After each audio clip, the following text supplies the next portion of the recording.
Bonjour, je suis Madame Kauthar Hachem et je vais vous présenter aujourd'hui la partie de l'application du cours de notre premier module qui s'intitule TPM. Donc, notre application aura comme durée totale 2 heures.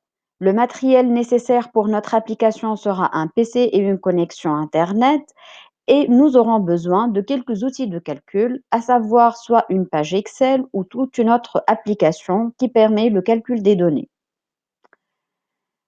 Les objectifs généraux de cette application sont s'initier avec les calculs des temps de production et calculer les indicateurs de la TPM.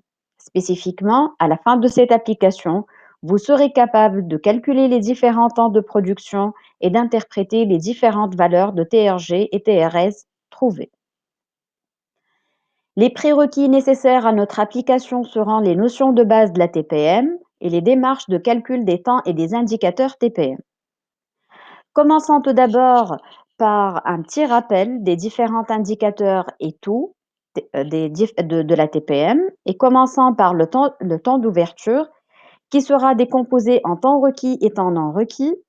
Le temps requis lui-même, il sera décomposé en un temps de fonctionnement brut, le TFB, et un temps d'arrêt. Le TFB, il sera décomposé en temps de marche performante, la TMF, et le temps de sous-performance. Le TMF, il sera décomposé lui aussi en temps de marche efficace et non qualité. Et concernant les différents taux qu'on va calculer, on aura besoin des formules suivantes pour le calcul de taux de fonctionnement brut ou taux de disponibilité. Pour le calcul de taux de performance, donc, juste il suffit de faire le rapport entre le temps de fonctionnement brut moins le temps de performance sur le temps de fonctionnement brut. Quelques infos pratiques concernant les différents taux calculés sont données par les formules suivantes. Et pour le calcul du taux de qualité, il suffit de faire le rapport entre la qualité, la quantité traitée moins la quantité rebutée sur la quantité totale traitée. Pour le calcul du TRG, donc, il suffit de faire le rapport entre le temps de marche efficace et le temps requis ou d'utiliser les différents temps qu'on a calculés tout à l'heure. Pour le TRS, donc, il suffit de faire le rapport entre le TME sur le TO ou encore le TRG fois le TR sur le TO. À savoir, il est toujours fréquent de trouver un taux de TRS inférieur à 50% avant d'appliquer la démarche TPM. Commençons notre application. Donc, il s'agit d'une industrie de fabrication de câbles de voiture qui travaille avec une seule équipe par jour pendant 8 heures.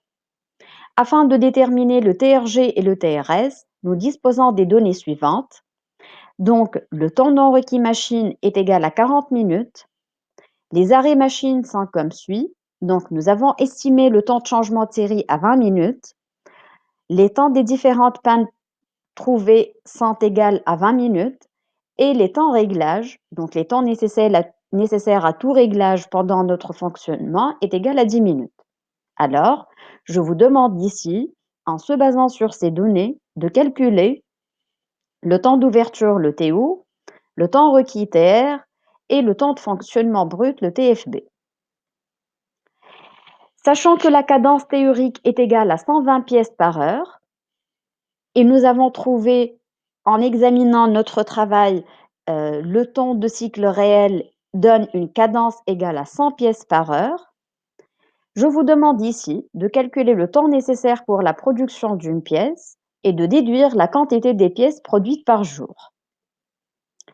À la suite, vous êtes invité à calculer le taux de performance noté TP.